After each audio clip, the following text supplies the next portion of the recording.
Hey everybody, it's Jason Blaha here, and today I want to chat with you guys a little bit about really the most common problem that I see in people with their training, with their life, everything else, as far as making their gains and progress. And I don't care whether we're talking about maximizing strength, maximizing muscle mass, plus all those things go hand in hand, anyways, right? There's an enormous overlap between the two. That's what all the research says. And once people learn basic form, learning basic form is what I see the most with novices, but once we get through that and people know how to execute the lifts, the biggest problems that I see for people is just lack of fatigue management. And that lack of fatigue management can include not just training, but every aspect of their life, right? Other aspects of their life as far as their fatigue management goes in the gym and not being able to program around it. And I think a big part of it is that a lot of guys really go too hard in the gym. I don't know, you guys are watching me up here do stuff like sets of 8 with 525 on a deadlift, all right? Doing rep work with 470 on a high bar squat. But the thing is, I am not really going all out. And this is something that people have been taught incorrectly. This is the best coaches in the world know you don't go to failure, right? Whether your goal is hypertrophy or your goal is maximizing strength, sets to failure are counterproductive, missed lifts are counterproductive, right? You always leave a rep or two in the tank. And I could argue that on some of your volume work, leaving 3 or 4 reps in the tank is probably preferable. Because you know what? If you're getting high quality sets, you don't have to get really anywhere near failure, right? At least even on your volume work, your pump work, even. And you know that volume work can be on bigger barbell lifts. It can be on pull-ups. You know, it can be on a lot of different things, right? Volume work is not just small exercises. And the point is that there's no benefit to going to failure. In the studies, it generally hasn't been found to cause more muscle growth than leaving a rep or two in reserve. Once you're pretty strong and proficient and you have a pretty high neural drive, you can recruit upper threshold fibers with lighter weights, a lower percentage of your max, right? You can recruit the upper threshold motor units. That means you can fatigue them because we need to fatigue muscle fibers. And it's fatiguing muscle fibers that causes the muscle growth, right? And if you get enough total fatiguing reps in a workout, you're good. They don't have to be taken to the bleeding edge. But taking stuff to the bleeding edge causes what? Inflammation, makes you hurt. And I'm not saying all inflammation is bad. We're talking excessive inflammation. Muscle growth requires inflammation. That is actually a requirement. But what I'm talking about is when you start getting to the point to where tendons are getting inflamed, joints hurt. Why do people think that is? That's overuse related. And overuse comes from pushing too many sets too close to the bleeding edge to where form starts to degrade.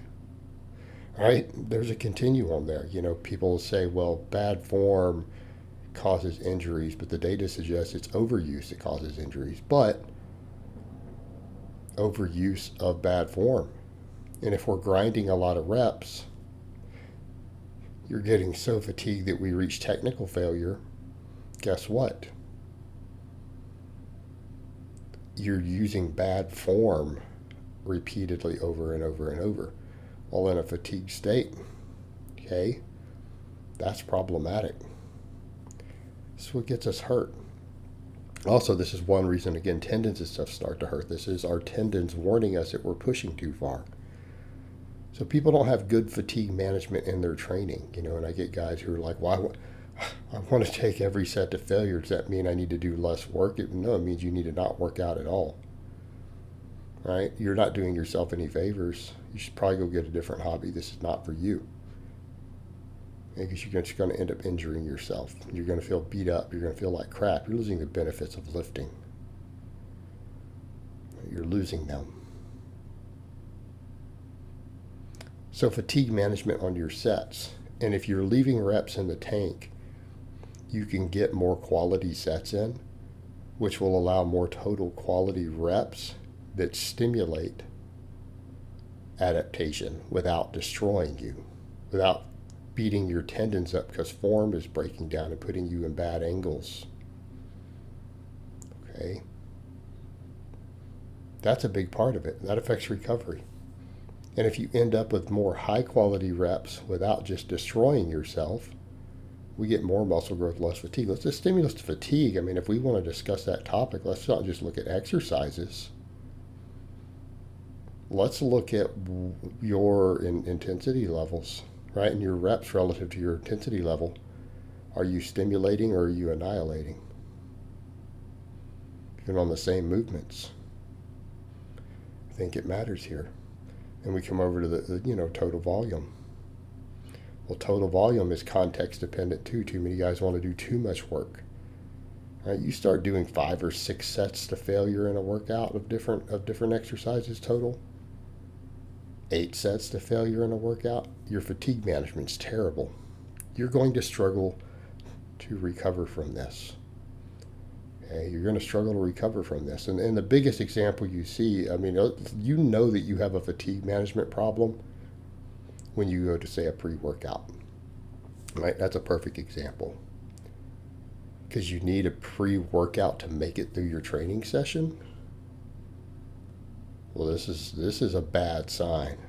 Right? This is cause for concern. I'd be very worried at this point. Because that means something's wrong with your fatigue management. And now you're needing to take something to push you through the workout that you should just be able to come in and do. I'm not destroyed. Like some of these workouts you guys see me do, even the stuff in here, like you look at some of those deadlift sets. After some of those deadlift sets, I did a bunch of volume deadlifts, glute ham raises, reverse hypers, pull-ups, things like that sometimes. And then I go to the grocery store. I don't just lay down and die. And you know why? Because I'm not destroyed. I'm not destroyed. I have good fatigue management in my training. All right? And then the next question becomes, are you getting an appropriate amount of sleep and other stuff? Good fatigue management, good sleep hygiene, quality nutrition. Because here's what people need to remember. You don't grow from what you do in the gym. You grow from what you actually recover from. Okay, and that's critical. It really is. All right, guys, but that's really all I have to say on that today. I hope it's been informative, and I will talk to you guys next time.